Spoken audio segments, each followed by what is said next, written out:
బతుకు ఇట్లా రోడ్డు మీద పడినాయి సార్. నా బిడ్డ బతుకు నా బతుకు.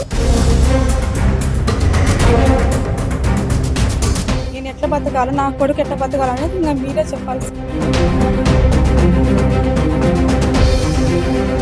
వీళ్ళు ఏం చేశారంటే ఒక 30 ఉన్నాయన్నమాట ఒకటే దగ్గర, ఒక ఫ్లవర్ లాగా పెట్టేశారు. అది వెళ్ళి దీనికి రాసుకొని మొత్తం బ్లాస్ట్ అయిపోయింది.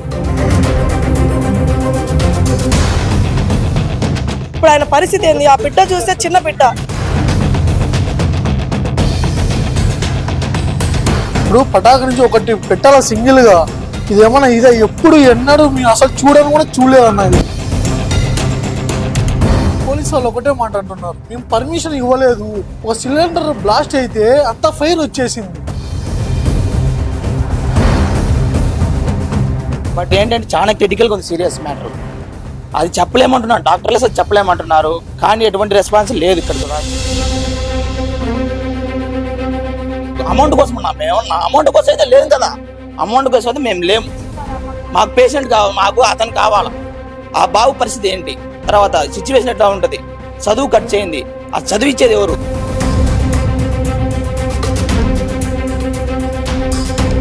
ఈ నెల 22వ తారీఖు కడప నగరంలో భారీ ఎత్తున శ్రీరామ శోభాయాత్ర నిర్వహించారు.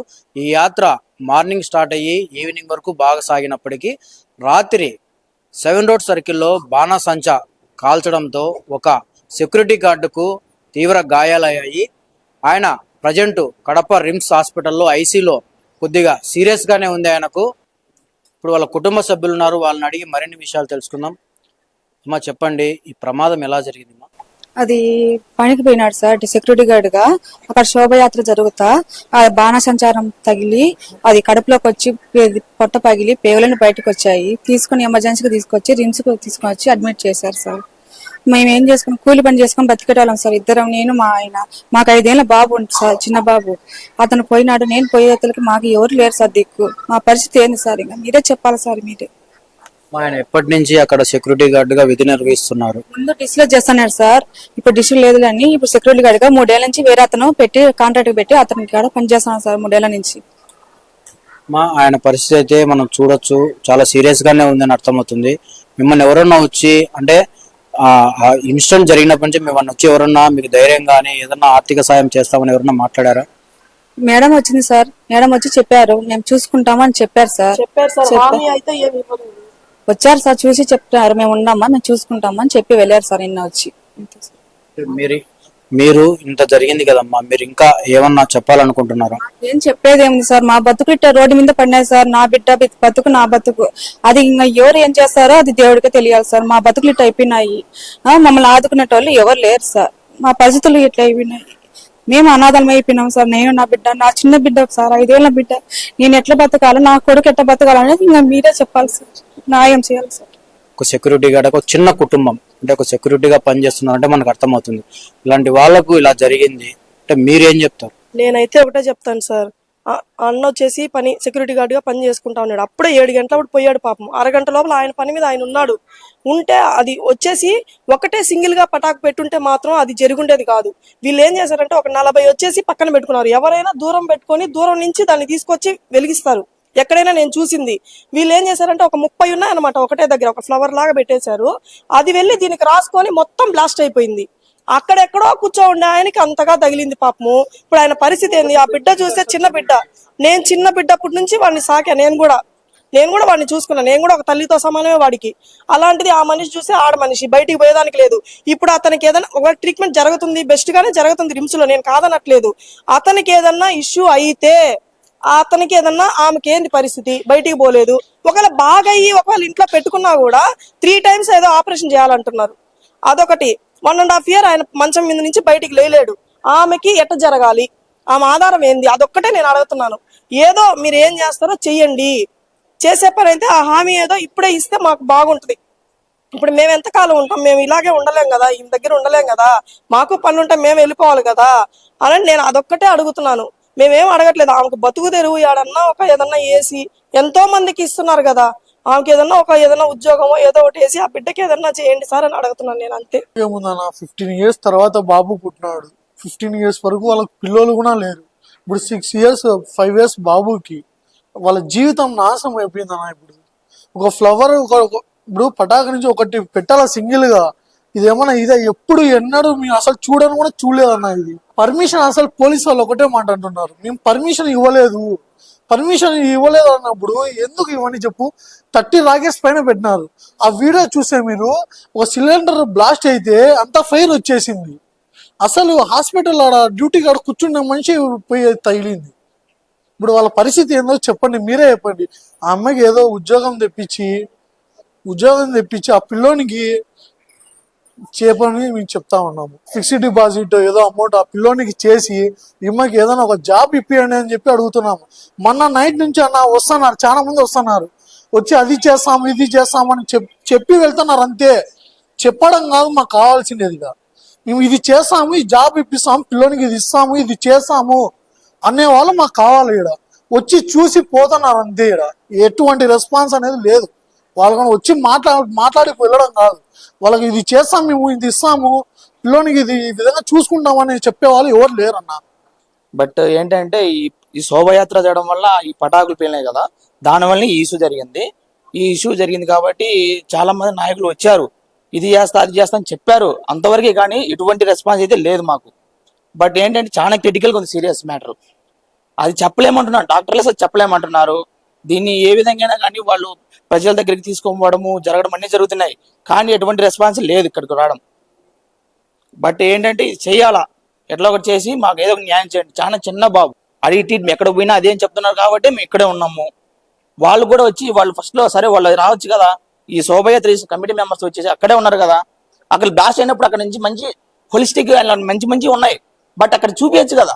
డైరెక్ట్ తీసుకొచ్చి రిమ్స్ లో ఇచ్చారు, ప్రతి ఒక్క నిమిషం వచ్చిండ్రు, చూసి వెళ్ళిపోయారు అంతే, తప్పక ఏది జరపలేదు.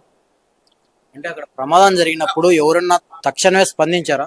తక్షణం స్పందించినా కానీ ఉన్నారు, ఎవరో ప్రజలు ఉన్నారు, డైరెక్ట్ అంబులెన్స్ వచ్చింది, దానికి తీసుకొని డైరెక్ట్ రిమ్స్ తీసుకొని వచ్చారు. అక్కడ మెయిన్ హాస్పిటల్స్ ఉన్నాయి కదా, అక్కడ చూపించచ్చు కదా, మరి అక్కడ తీసుకుంటే ఏదన్నా జరుగు కదా. మరి ఇక్కడ వచ్చిన ట్రీట్మెంట్ ఏమో ఒకే అంటున్నారు కాదనలా, సరే చేసినా ఏదైనా మాకు హామీ ఇస్తారా? ఓకే అని హామీ లేదు కదా. డాక్టర్ని అడిగితే నమ్మకం చెప్పడం లేదు మాకు ఏ విధమైంది. వాళ్ళు వస్తున్నారు, అందరూ వస్తున్నారు కాదన్నంలే, ఇది చేస్తాం అది చేస్తామన్నారు, సైలెంట్గా వెళ్ళిపోతాను. అడిగిదాను కమిటీ మెంబర్స్ వచ్చారు మెయిన్, వాళ్ళు వచ్చి అడిగిన తర్వాత ఏం చెప్పారంటే కాసేపు ఉండి ఇది చేస్తా అది చేస్తా ఏం మాట్లాడలేదు. మేము అడుగుతుంటే సైలెంట్గా తలకాయ ఉంచుకొని వెళ్ళిపోతున్నారు. అది కాక అమౌంట్ ఇస్తున్నారు మాకు. అమౌంట్ కోసం ఉన్నాం మేము, అమౌంట్ కోసం అయితే లేదు కదా, అమౌంట్ కోసం అయితే మేము లేము. మాకు పేషెంట్ కావాలి, మాకు అతను కావాలా. సమస్య ఏంది, మాకు మనిషితో ముఖ్యం, మాకు ఏది అవసరం లేదు, మాకు మనిషి కావాలంతే. మనిషిని తెచ్చేయమని మాకు ఆ న్యాయం కావాలి, మాకు చేస్తారని చేయమని అంతే. మా మనిషి అంటే మేమేదో చేసుకొని మేము కూలిపోయినా ఆర్థిక సాయం మాకు అవసరం లేదు, మేమేదో సంపాదించుకుని మేము బతుకుతా ఉన్నాం, బీదవాళ్ళం చాలు, అంతవరకు చాలు. బట్ వాళ్ళకి ఏది న్యాయం జరగాలి కదా, దాని వరకు న్యాయం జరగాల. చిన్న బాబు తర్వాత ఏంది ఈ విషయం లేదు, ఆ బాబు పరిస్థితి ఏంటి, తర్వాత సిచ్యువేషన్ ఎట్లా ఉంటుంది, చదువు కట్ చేయింది, ఆ చదివిచ్చేది ఎవరు, ఇంటికి జరిపేది ఎవరు, ఇతను ఇంట్లో పడిపోయినప్పుడు ఏంది విషయం. కడపలో జరిగిన శ్రీరామని శోభాయాత్రలో అత్యంత దురదృష్టకరమైన సంఘటన జరగడం చాలా దారుణం. అరేనే చిరు ఉద్యోగి సెక్యూరిటీ గార్డుగా పనిచేస్తున్న అతను 7 రోడ్ల వద్ద బాణాసంచా రాకెట్ దూసుకొచ్చి అతని కడుపులోకి వెళ్ళి తీవ్ర గాయాలపై ప్రాణాపాయ స్థితిలో రిమ్స్ లో ప్రాణాలతో కొట్టుమిట్టాడు వెంటిలేటర్ మీద ఉండడం చాలా బాధాకరం. ఇవాళ ఆ శోభాయాత్ర నిర్వాహకులకు సంబంధించి పోలీస్ అనుమతులు కూడా లేకుండా ఆ కార్యక్రమం నిర్వహించి ప్రభుత్వ నిబంధనలకు అతిక్రమించి ఎట్లా పడితే అట్లా ఆ కార్యక్రమం నిర్వహణ చేయడం ద్వారానే తగు ఏదైతే నిబంధనలు ఉంటాయో ఆ నిబంధనలన్నిటి కూడా ఉల్లంఘించారని ఈ సందర్భంగా స్పష్టంగా అర్థమవుతుంది. ఈ సంఘటన జరిగిన తర్వాత పోలీస్ పర్మిషన్ లేదని తెలిసింది. అదేవిధంగా 2 రోజులు 3 రోజులు అవుతున్నప్పటికీ ఇంతవరకు సంబంధించిన నిర్వాహకులకి ఇట్లా వచ్చి వాళ్ళ కుటుంబాన్ని పరామర్శించి వాళ్ళ కుటుంబానికి తగిన సంబంధించిన ఆర్థిక నష్టపరిహారము లేకపోతే మెరుగైన వైద్య సౌకర్యానికి ఆర్థిక పెద్ద ఎత్తున సహాయం చేయడం కానీ ఏమాత్రము చేయలేనిది కూడా వాళ్ళ సంబంధించిన బంధువులు అంతా కూడా చెప్తున్నారు. వాళ్ళ వైపు నుంచి కూడా చాలా లోపాలు ఉన్నాయి.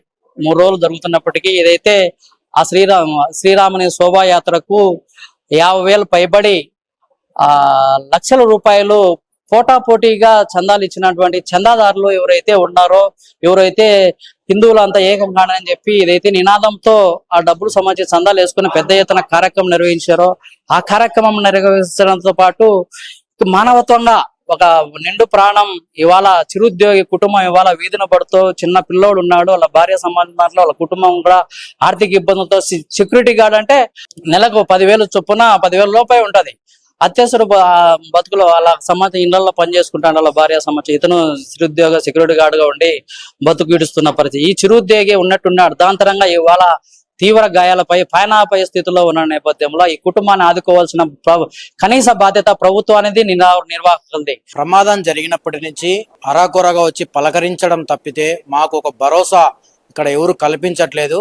అంటే అంత పెద్ద ఈవెంట్ చేసేటప్పుడు ఒక విధంగా సెక్యూరిటీగా, అంటే జనాలలో క్రాకర్స్ కాల్చుకోకుండా ఎవరు లేని ప్రదేశంలో కాల్చిన క్రాకర్స్ ను 7 రోడ్ సర్కిల్లో చాలా మంది ప్రజలు అక్కడ గుమ్మిగూడి ఉండే టైంలో ఇది క్రాకర్స్ కాల్చడం వల్ల చిన్న ప్రమాదంతోనే పోయింది. అంటే ఆ క్రాకర్స్ కాల్చడం వల్ల అది అక్కడ చుట్టుపక్కల కొన్ని పటాకులకు ఈ మంట అంటుకొని ఎక్కడో దూరంగా ఉన్న ఈ సెక్యూరిటీ గార్డుకు ఆ పటాకు తగిలి ఆ ప్రమాదం జరిగింది. అంటే ఆ పటాకులు కాల్చడానికి పర్మిషన్ కూడా లేదు. ఈ కమిటీ సభ్యులు ఈ పటాకులు కాల్చడం వల్ల మా వ్యక్తికి ఈ ప్రమాదం జరిగింది. దయించి ఇప్పటికన్నా మా ఆయన పరిస్థితి ఏంటి అని మాకు ఒక భరోసా కల్పించాలి. ఎందుకంటే ఆయనే మా కుటుంబానికి ఆధారము. ఆయనకి ఇప్పుడు ఈ ప్రమాదం జరగడం వల్ల మమ్మల్ని ఎవరు ఊరికి అరాకొర పలకరించి వెళ్ళిపోతున్నారు తప్పితే మాకు ఎటువంటి భరోసా లేదు. ఇప్పుడు ఆయనకి ఏదన్నా జరగడానికి జరిగితే మా కుటుంబం రోడ్డును పడుతుంది. ఎందుకంటే మాకు ఒక చిన్న పిల్లవాడు ఉన్నాడు. ఆ పిల్లవాడి పరిస్థితి ఏంటి, ఆయన నాకు లేకపోతే నా పరిస్థితి ఏంటండి.